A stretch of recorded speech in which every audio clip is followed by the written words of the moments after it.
قرآن مجید کا دل سورہ یاسین ہے.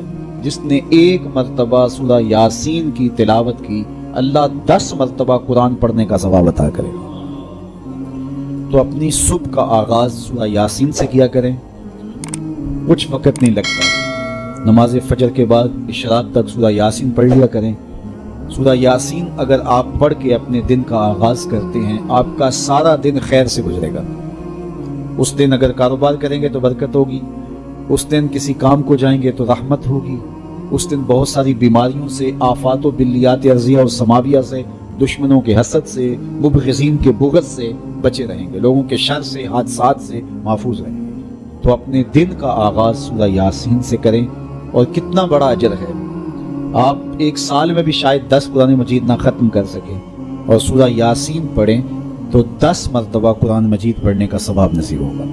رسول کریم نے ارشاد فرمایا اِنَّ سُورَةً فِي الْقُرْآنِ 30 آیہ، قرآن مجید میں ایک سورت ہے جس کی 30 آیات. اگر کوئی شخص اس کی تلاوت کرتا ہے تو وہ سورت پڑھنے والے کی شفاعت کرتی ہے اور اتنی بار شفاعت کرتی ہے کہ اس کو بخشوا کے چھوڑتی ہے. وہ سورت کون سی ہے؟ وَهِيَ تَبَارَكَ الَّذِي بِيَدِهِ الْمُلْكُ. یہ سورۃ الملک ہے، 30 آیتیں ہیں. جو شخص اس کی تلاوت کرے یہ اتنی بار سفارش اللہ کی بارگاہ میں کرتی ہے کہ اپنے پڑھنے والے کو بخشوا کے چھوڑتی ہے. تو اپنے دن کا آغاز سورہ یاسین سے کریں اور اپنی شب کا آغاز سورہ ملک سے کریں. سونے سے پہلے سورہ ملک کی تلاوت ضرور کر لیں تو انشاءاللہ اس سے رات برکت سے گزرے گی، آفات و بلیات سے بچے رہیں گے. اور سب سے بڑی بات کہ اللہ تعالیٰ جل شانہ غفران و رحمت سے مالا مال فرمائے. حضرت شداد بن اوس رضی اللہ تعالیٰ عنہ فرماتے ہیں کہ ہم حضور کی خدمت میں بیٹھے ہوئے تھے. فقال، تو آقا کریم علیہ السلام نے بیٹھے بیٹھے ارشاد فرمایا تمہارے اندر کوئی اجنبی شخص تو نہیں؟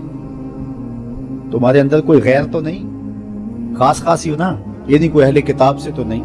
میں نے کہا حضور کوئی نہیں، سارے اپنے ہیں. تو آقا کریم علیہ السلام نے فرمایا اچھا دروازے کو کنڈی لگا دو. پھر فرمایا ہاتھ کھڑے کرو اور کہو لا الہ الا اللہ. سارے اپنے ہو؟ سارے اپنے. کوئی غیر تو نہیں؟ نہیں. کنڈی لگا دو، لگ گئی کنڈی. کب ہاتھ کھڑے کرو اور کہو لا الہ الا اللہ. اب اگلی بات سنو. اللہ کے محبوب نے فرمایا الحمدللہ، تمام خوبیاں اللہ کے. اے اللہ تیری تعریفیں ہیں، تو نے مجھے حق کے ساتھ اس کلمے کے ساتھ مبعوث کیا، تو نے وعدہ کیا ہے، مجھے حکم دیا اس کلمے کی تبلیغ کا، اس کے پیغام کی نشر و توزیع کا، اس کلمے کے نور کو ایک ایک سینے میں اتارنے کا. مالک میں نے وہ اتارا اور میں نے اس پیغام کو پہنچایا. مالک پھر تو نے اس کلمے کے حاملین کے لیے جنت کا وعدہ بھی کیا ہے اور تو وعدے بھی سچے کرتا ہے، تیرا وعدہ جھوٹا نہیں ہوتا، تو وعدے پورے کرتا ہے. اللہ اکبر. یہ حضور نے ارشاد فرمایا. ثم قال، پھر اللہ کے محبوب نے فرمایا بشارت ہو، اللہ نے تمہیں معاف کر دیا، اللہ نے تمہاری خطائیں معاف کر دی، اللہ نے تمہارے گناہ بخش دی. تو صحابہ کو اللہ کے محبوب نے بشارت دی. ایک اور روایت سنی حضرت ابو ہریرہ رضی اللہ تعالیٰ عنہ سے، جس نے ایک دن میں 100 مرتبہ سبحان اللہ و بحمدہ پڑھا. کتنی مرتبہ؟ 100 مرتبہ. کیا پڑھا؟ سبحان اللہ و بحمدہ. فرمایا کہ اس کے گناہ سمندر کی جھاگ کے برابر بھی ہوں تو اللہ معاف فرما دے گا. تو یہ اپنے وظائف میں شامل کر لیجئے سبحان اللہ و بحمدہ. اور حدیث بخاری ہے، بلکہ بخاری کی سب سے آخری روایت ہے کہ 2 کلمے ایسے ہیں جو اللہ کو محبوب ہیں اور زبان پر مشکل نہیں، زبان پر بڑے آسان ہیں، اور جب میزان پہ رکھے جائیں گے تو پلڑے کو جھکا دیں گے، بڑے بھاری ہیں میزان پہ. وہ 2 کلمے یہی ہیں سبحان اللہ و بحمدہ، سبحان اللہ العظیم. تو اگر اس کو 100 مرتبہ روزانہ پڑھے تو سمندر کی جھاگ کے برابر بھی گناہ ہو تو اللہ معاف فرما دیتا ہے. آج کی اس نشست میں کچھ باتیں آپ کے گوش گزار کی جائیں گی. یہ 36 آیات پر مشتمل قرآن مجید کی مکی صورت ہے، اور مکہ المکرمہ میں سب سے آخر میں جو صورت نازل ہوئی وہ یہی صورت تھی. اس کے بعد حضور مدینہ ہجرت فرما گئے، اور اہل مدینہ کو نزول قرآن کا جو مکہ میں سب سے آخر میں جو تحفہ پہنچا تھا وہ سورۃ المطففین کی صورت میں تھا. مدینے کے لوگ جب حضور تشریف لے گئے تو وہ ناپ تول میں کمی بیشی کرتے تھے. تو حضور علیہ السلام نے جا کے جب اس صورت کی تلاوت کی تو انہوں نے ناپ تول کی کمی کو چھوڑ دیا. امام قرطبی الجامع لاحکام القرآن کے اندر لکھتے ہیں کہ اس دن سے لے کر آج تک اہل مدینہ نے کبھی بھی ناپ تول میں کمی نہیں کی ہے۔ جب یہ صورت نازل ہوئی تو اس دن سے لے کر آج تک کبھی بھی ایسا نہیں ہوا کہ اہل مدینہ نے اس بات میں کوتاہی کی ہو۔ تو یہ ابو جہینہ ایک شخص تھا جس کا نام عمر تھا، اس کے پاس 2 سا تھے، پیمانے 2 تھے، ایک سے مال لیتا تھا اور ایک سے دیتا تھا۔ جس سے لیتا تھا وہ پورا تھا اور جس سے پھر آگے دیتا تھا اس میں کمی اس نے کی ہوئی تھی۔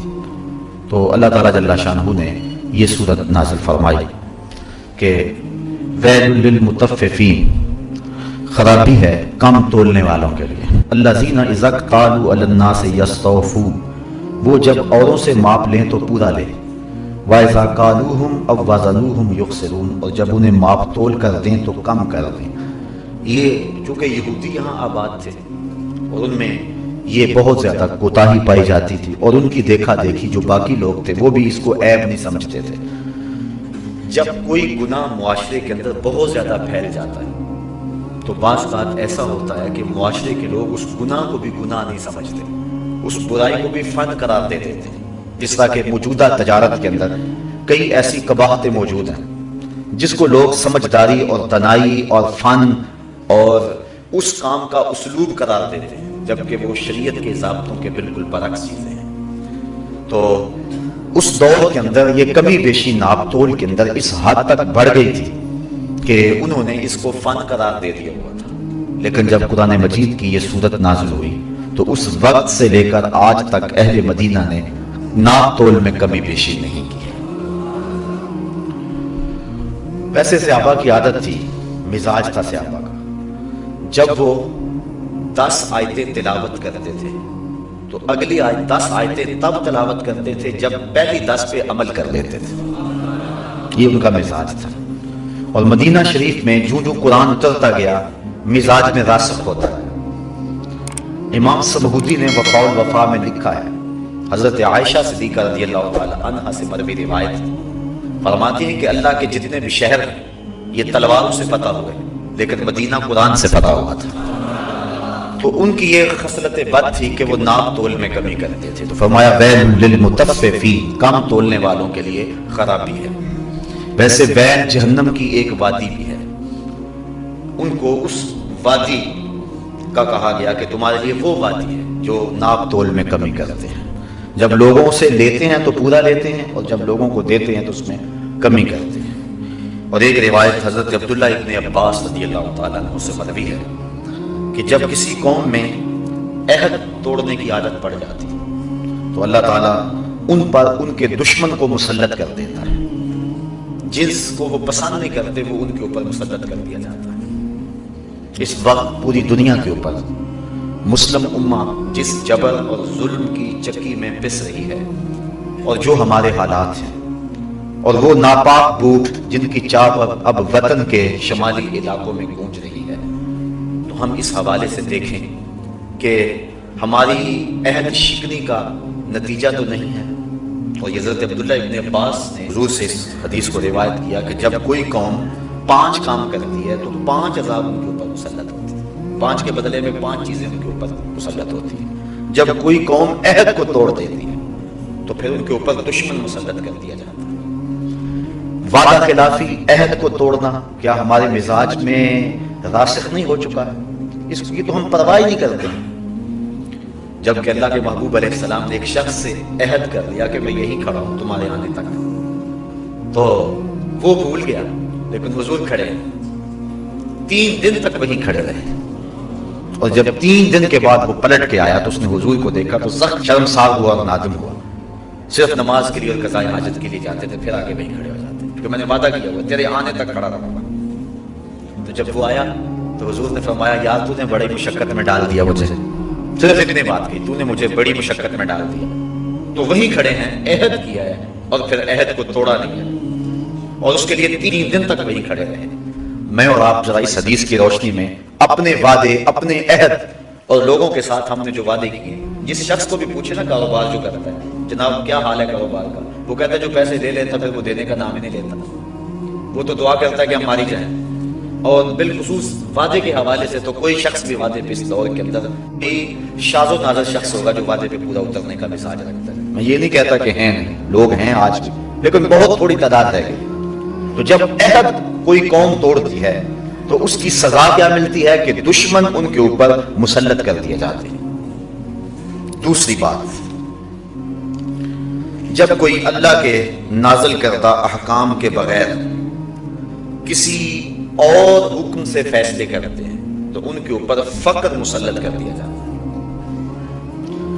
اللہ تعالیٰ نے جو ہمارے لیے ضابطہ دیا ہے اس سے ہٹ کر اگر ہم کوئی اور راستہ اختیار کریں گے تو فقر و فاقہ مسلط کر دیا جائے گا. دولت کی کثرت کے باوجود بھی فقر اور فاقہ موجود رہے گا. وَمَا ظَهَرَتِ الْفَاحِشَةُ فِيهِمْ إِلَّا ظَهَرَ فِيهِ الطَّاعُونُ. اور جب کسی قوم کے اندر فحش اور بے حیائی پیدا ہو جائے گی تو اس کے اندر طاعون جیسی بیماریاں جنم لیں گی. ایسی بیماریاں جو لا علاج ہوں گی وہ جنم لیتی رہیں گی. اور جب کسی قوم کے اندر ناپ تول میں کمی آ جاتی ہے تو زمین کے جو سبزے ہیں اللہ تعالیٰ ان کو روک لیتا ہے. اور جب کوئی قوم زکوٰۃ دینا چھوڑ دیتی ہے تو اللہ تعالیٰ ان سے بارش کو روک لیتا ہے.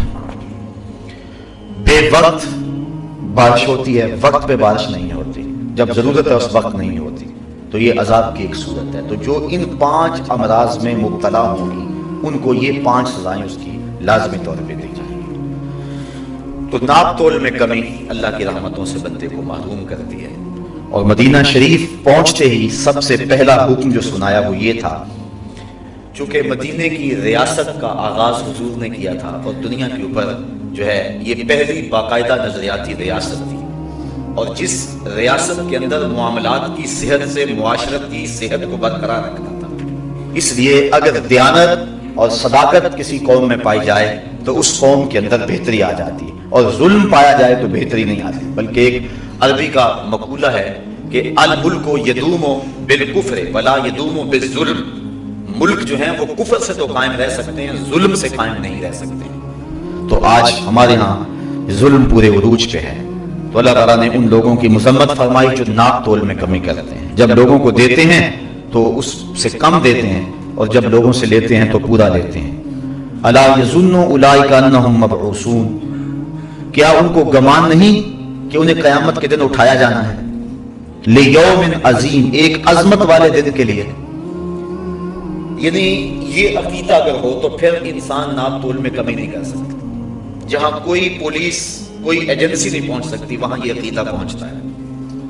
یہ خیال کہ میں آج جو بھی کر رہا ہوں کوئی مجھے دیکھ رہا ہے یا نہیں دیکھ رہا، اللہ تو دیکھ رہا ہے. اور کل قیامت کے دن ہر شے تش تس بام تو ہو جائے. اس دن تو ہر شے سامنے آ جائے گی. یوم تبلی السرائر فما له من قوت ولا ناصر. سورہ طارق کے اندر فرمایا اس دن سارے راز کھول کے سامنے رکھ دیے جائیں گے، پھر کوئی مدد کرنے والا مدد نہیں کر سکے گا. کوئی پردہ پوشی اس دن پھر نہیں ہوگی. اس دن ہر شے کھل کے سامنے آ جائے گی.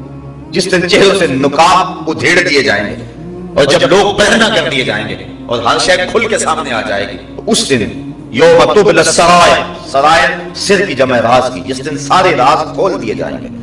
تو اس دن تو کوئی پوشیدگی نہیں ہوگی. تو یہ عقیدہ کہ اس دن میں اپنے رب کے روبرو حاضر ہوں گا. ایک دن ہوگا جو 50,000 سال پر مشتمل ہوگا. اس دن ہر شے سامنے آ جائے گی.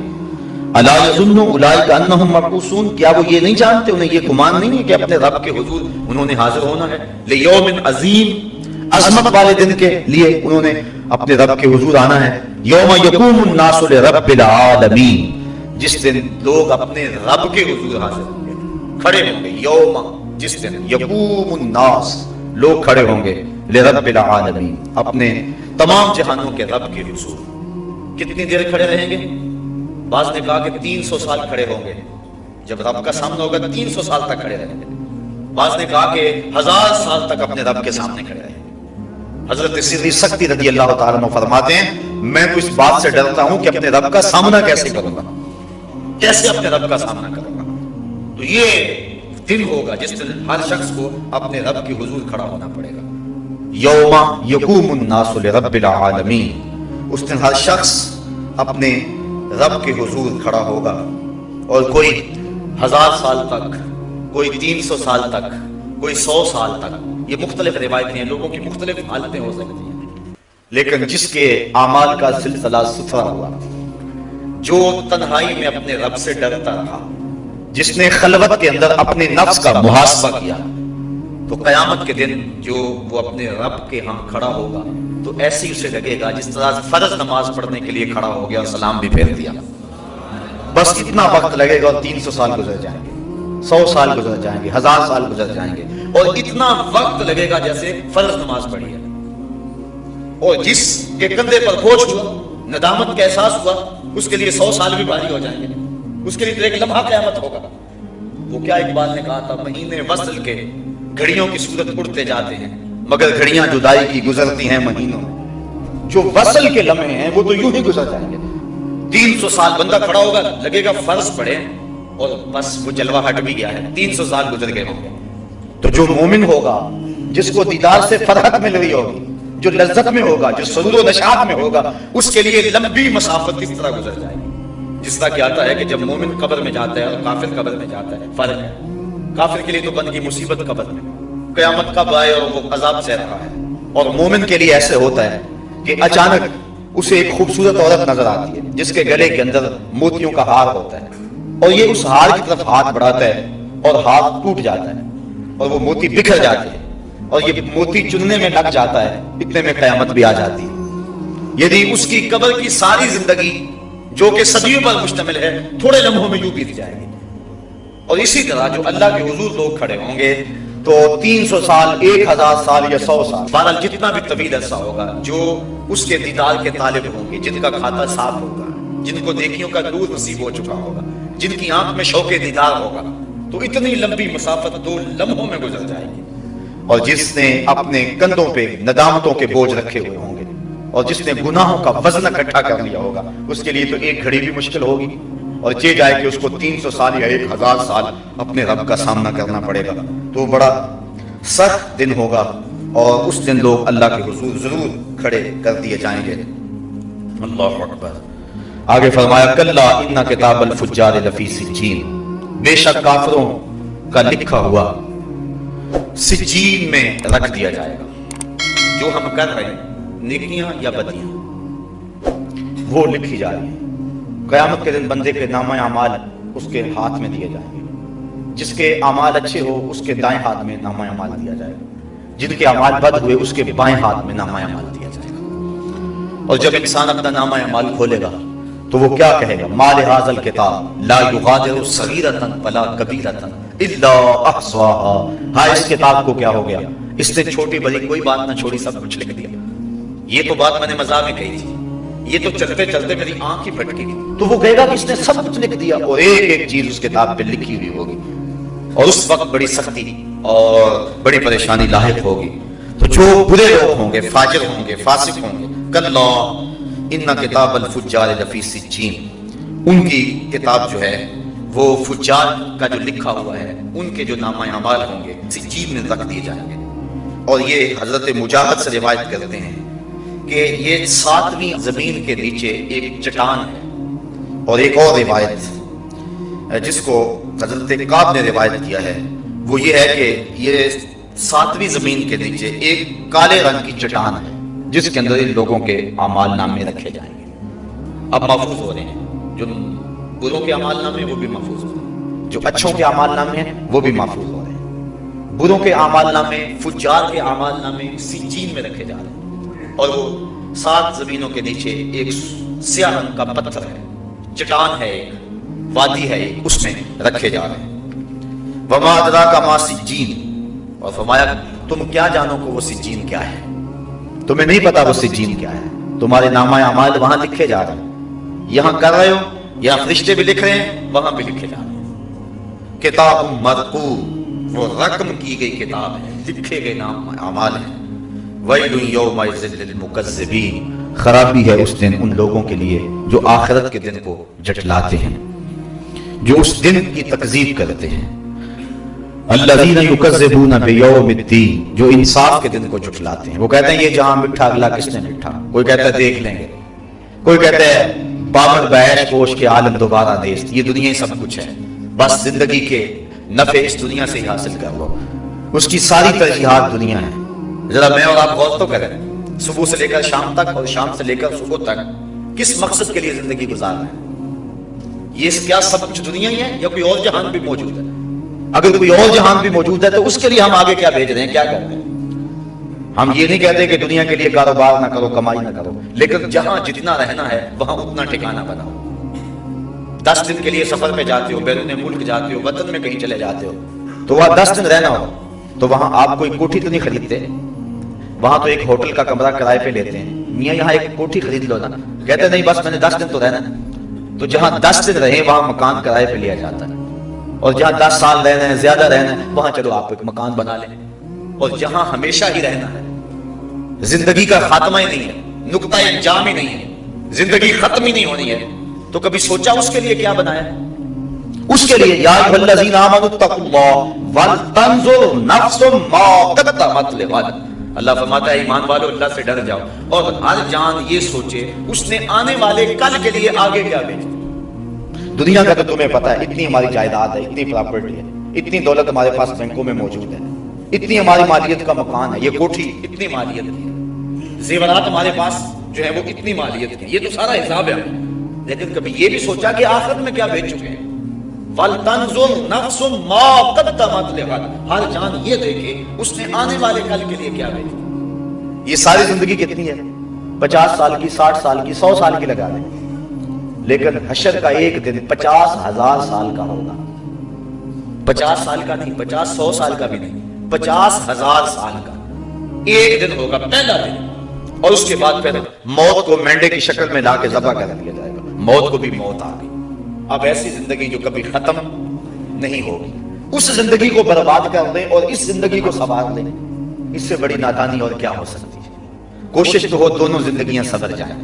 ربنا آتنا فی الدنیا حسنۃ وفی الآخرۃ حسنۃ، یہ بھی ٹھیک ہو جائے وہ بھی ٹھیک ہو جائے، لیکن اگر دونوں میں ایک کو ترجیح دینا پڑے تو اس ابدی اور سرمدی زندگی کو ترجیح دیں۔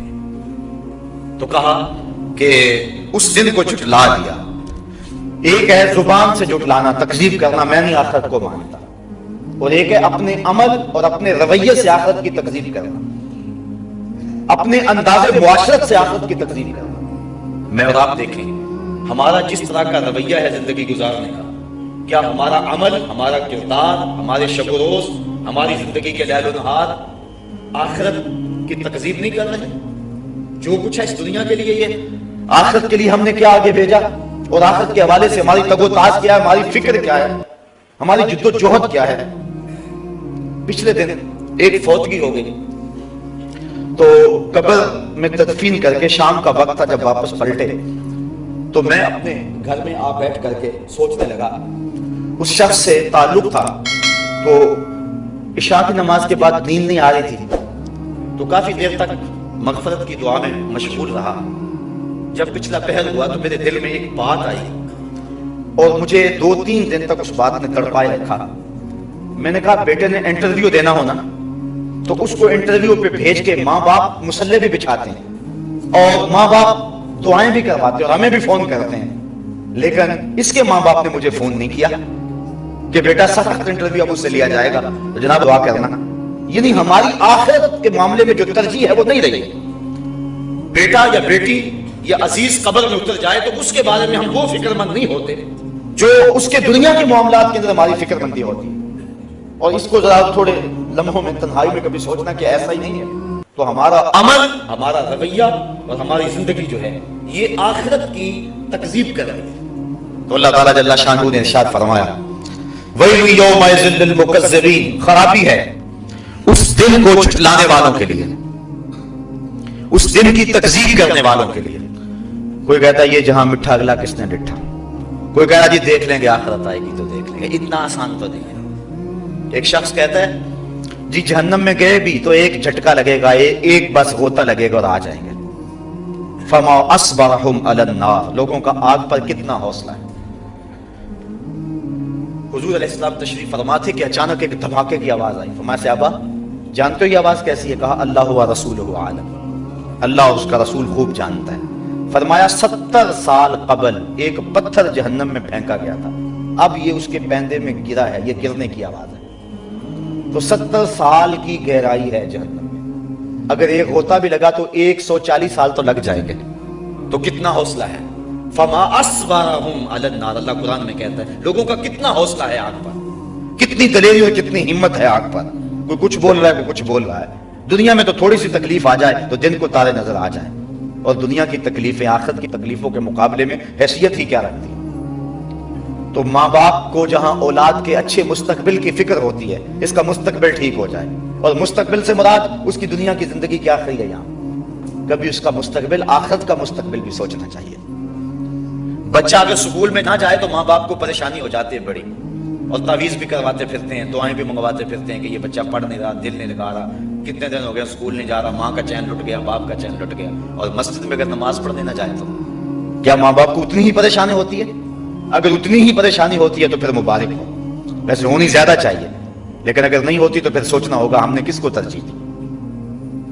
ہم صبح بھیجتے ہیں نا سکول میں بچے کو، تو کتنا تیار کرتے ہیں اس کو، نئے کپڑے جوتے پالش کر کے، ماں کتنے جتن کرتی ہے۔ اور صبح جب بچے کو مسجد میں بھیجتے ہیں نا تو بستر سے اٹھاتے ہیں اور جو ہے وہ اس کی گردن پہ تھپکی مارتے ہیں، چل مسجد میں، اور اس کی ناک بھی بہہ رہی ہوتی ہے، کپڑے بھی اس کے گندلے اور عجیب حالت میں صبح کے وقت مساجد کے اندر بچے بیٹھے ہوئے ہوتے ہیں۔ اللہ کا قرآن پڑھانے کے لیے بھیجا ہے جس کو بغیر وضو ہاتھ بھی نہیں لگا سکتے، تو ہم نے کس حالت میں بھیج دیا؟ اور جب سکول بھیجا تو کس حالت میں بھیج دیا؟ میں یہ نہیں کہتا کہ بچوں کو اس انداز میں سکول نہ بھیجو، صفائی ستھرائی دین کا حصہ ہے، لیکن جب قرآن مجید پڑھنے کے لیے تم نے بھیجا تمہیں یہی اہتمام کرنا چاہیے تھا۔ وما قدر اللہ حق قدرہ، اللہ فرماتا لوگوں نے اللہ کی قدر کا جو حق تھا وہ ادا ہی نہیں کیا ہے۔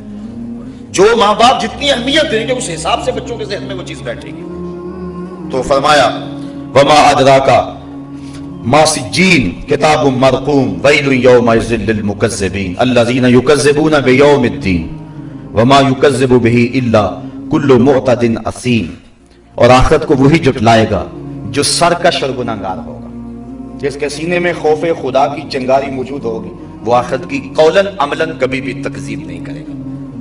اس کی زندگی کا سب سے اہم مسئلہ یہ ہوگا۔ بخاری شریف کتاب الایمان کی روایت ہے، ایک تابعی کہتے ہیں میں 30 صحابہ سے ملا ہوں اور میں نے 30 صحابہ میں ایک کو بھی نہیں دیکھا جو ایمان کے بارے میں فکر مند نہ ہو۔ 30 صحابہ میں ہر بندہ فکر مند تھا ہمارا خاتمہ ایمان پہ ہو جائے، ہمارا خاتمہ ایمان پہ ہو جائے۔ جب بھی بات ہوتی خاتمہ ایمان کی بات ہوتی۔ حضرت سعید بن المسیب 80 سال عمر ہے، زندگی و موت کی کشمکش ہے، لوگ حال پوچھنے آئے، کہا سعید بن المسیب کیا حال ہے؟ ہم سے اگر کوئی حال پوچھنا کیا حال ہے تو ہم یہی کہیں گے ٹھیک ہے، صحت ٹھیک ہے، کاروبار ٹھیک ہے، یہی حال ہمارا حال کا مفہوم ہی ہے۔ لیکن حضرت سعید بن المسیب سے پوچھا کیا حال ہے؟ کہا اللہ کا شکر ہے، شیطان جس روپ میں آئے میرا کچھ نہیں بگاڑ سکتا، لیکن اگر عورت کے روپ میں آئے تو میں کچھ کہہ نہیں سکتا۔ 80 سال کی عمر میں کہہ دیں، انہیں اس وقت بھی فکر لگی ہوئی ہے کہیں شیطان اس راستے نہ آ جائے، اور انہیں اپنے حال کی صحت جو ہے کہ میرا حال ٹھیک ہے، بیمار ہیں، پوچھنے والے کہتے ہیں کیا حال ہے؟ کہا اللہ کا شکر ہے کہ شیطان کا ہر راستہ میں نے روک دیا ہوا اللہ کی توفیق سے۔ حضرت سری سکتی کا جب بیٹا فوت ہو گیا، تدفین میں تجہیز و تکفین میں ایک نماز بھی فوت ہو گئی، اور لوگ آپ کو افسوس کرنے آ رہے تھے۔ آپ نے شام کے وقت اٹھتے ہوئے کہا کہ کتنا عجیب دور آ گیا، میرا بیٹا فوت ہوا، سارا شہر افسوس کے لیے آیا، اور میری نماز فوت ہوئی، کسی ایک نے بھی نہیں پوچھا۔ تو یہ فکر والی باتیں ہیں۔ تو کہا وما یکذب بہ الا کل معتد اثیم، اور اسے نہ جھٹلائے گا مگر ہر سرکش آدمی۔ اذا تتلی علیہ آیاتنا قال اساطیر الاولین، جب اس کے سامنے یہ آیتیں پڑھی جاتی ہیں وہ کہتا ہے یہ پچھلوں کی قصے کہانیاں۔ قرآن بھی اس کے من میں جو ہے وہ زیر و بم پیدا نہیں کرتا، قرآن کی آیتیں بھی اس کے اندر روشنی پیدا نہیں کرتی، وہ اتنا اس کا دل جو ہے وہ سیاہ ہو گیا۔ اور یہ کیوں کہتا ہے کہ یہ پچھلوں کی کہانی ہے؟ یہ قولن کہے یا عملن کہے؟ کلا بل ران علی قلوبہم ما کانوا یکسبون، کلا بل کوئی نہیں بلکہ ران علی قلوبہم اس کے دل پر زنگ چڑھا دیا گیا ہے، زنگ چڑھ گیا ہے، ما کانوا یکسبون، اللہ تعالیٰ نے زنگ نہیں چڑھایا، اس کی کرتوتوں کی وجہ سے زنگ چڑھ گیا، دنیا میں انحماق کی وجہ سے زنگ چڑھ گیا، گناہوں کی کثرت کی وجہ سے زنگ چڑھ گیا۔ اور ایک حدیث میں آتا ہے جب کوئی شخص گناہ کرتا ہے تو اس کے دل کے اوپر ایک سیاہ نقطہ پڑتا ہے، اگر وہ توبہ کر لے دل صاف ہو جاتا ہے، لیکن اگر وہ توبہ نہیں کرتا گناہ پہ پھر گناہ کرتا ہے تو ایک نقطہ اور ساتھ لگ جاتا ہے، پھر گناہ کرتا ہے تیسرا نقطہ لگ جاتا ہے، حتیٰ کہ اس کا پورا دل سیاہ ہو جاتا ہے۔ اور جب پورا دل سیاہ ہو جائے تو پھر کوئی نیا گناہ کا نقطہ لگنے سے اسے محسوس ہی نہیں ہوتا. چٹا لباس ہو، ایک بھی کالا داغ لگ جائے تو پریشانی ہوتی ہے، اور جب سارا لباس ہی داغ ہو جائے تو پھر کوئی نیا داغ اس کو محسوس ہی نہیں ہوگا. اور دوسری مثال سے یوں سمجھایا گیا، فرمایا کہ جب کوئی شخص گناہ کرتا ہے تو اس کے دل کے برتن میں سوئی کے ناکے کے برابر سوراخ ہو جاتا ہے، اور اگر وہ توبہ کرتا ہے تو وہ بند ہو جاتا ہے، اور نہیں تو پھر اس کے ساتھ تھوڑا سا اور سوراخ بڑھ جاتا ہے، حتیٰ کہ گناہ کرتا رہتا ہے اور سوراخ ہوتے رہتے ہیں.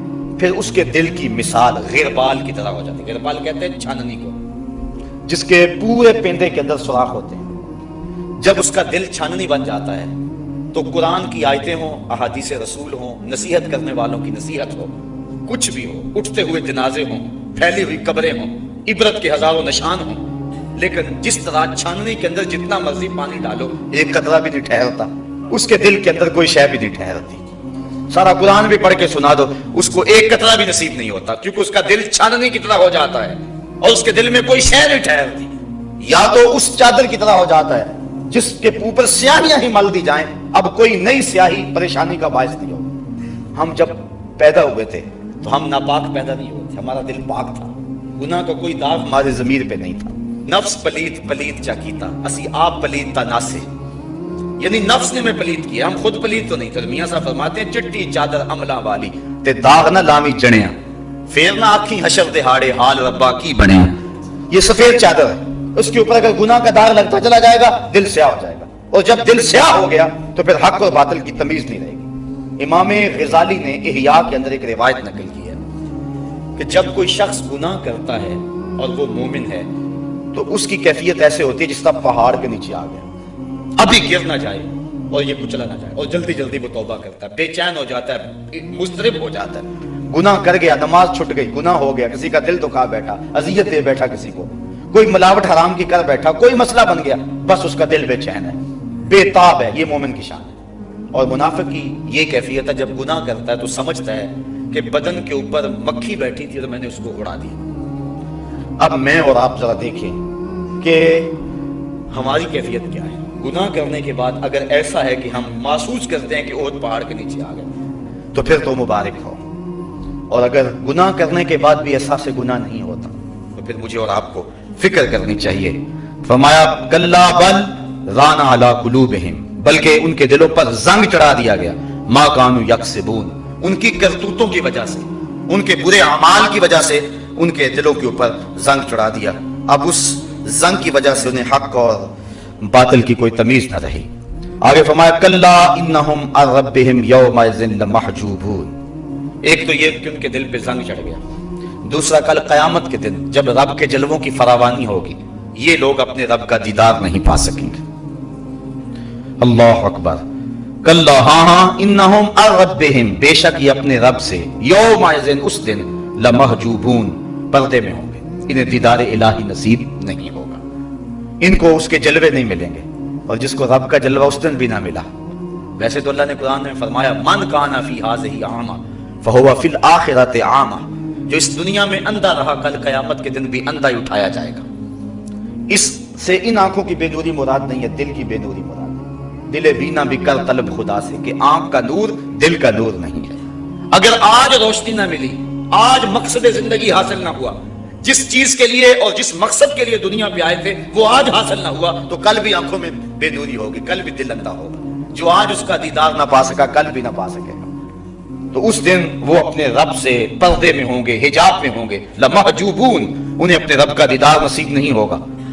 اللہ اکبر. محجوبون کا ترجمہ امام قرطبی کرتے ہیں ان کرامتہ و رحمتہ ممنوعون، اور حضرت قتادہ فرماتے ہیں ان اللہ لا ينظر الیہم برحمتہ ولا یزکیہم، کہ اللہ تعالیٰ ان کی طرف نظر رحمت سے نہیں دیکھے گا، ان کو ستھرا بھی نہیں کرے گا، ان کو پاک بھی نہیں کرے گا، اور رحمت کی نگاہ ان پہ نہیں کرے گا، اور نگاہ ہوگی بھی تو قہر و غضب کی نگاہ ہوگی ان کے اوپر. اللہ اکبر. ثم انہم لصال الجحیم، پھر ان کو ہانکا جائے گا جہنم کی طرف. ویسے جہنم کو حشر کے میدان کے اندر زنجیریں ڈال کر 70,000 فرشتے لے کر کے آئیں گے، اور جہنم کا چنگھاڑنا وہ اتنا سخت ہوگا کہ سینوں کے اندر دل دہلیں گے، اور پھر جہنم ایک لمبی سی گردن نکالے گی، اس کو ایک گردن دی جائے گی، اور ایسے لوگوں کو وہ اپنی گردن میں لپیٹ کر اپنے اندر کھینچ لے گی۔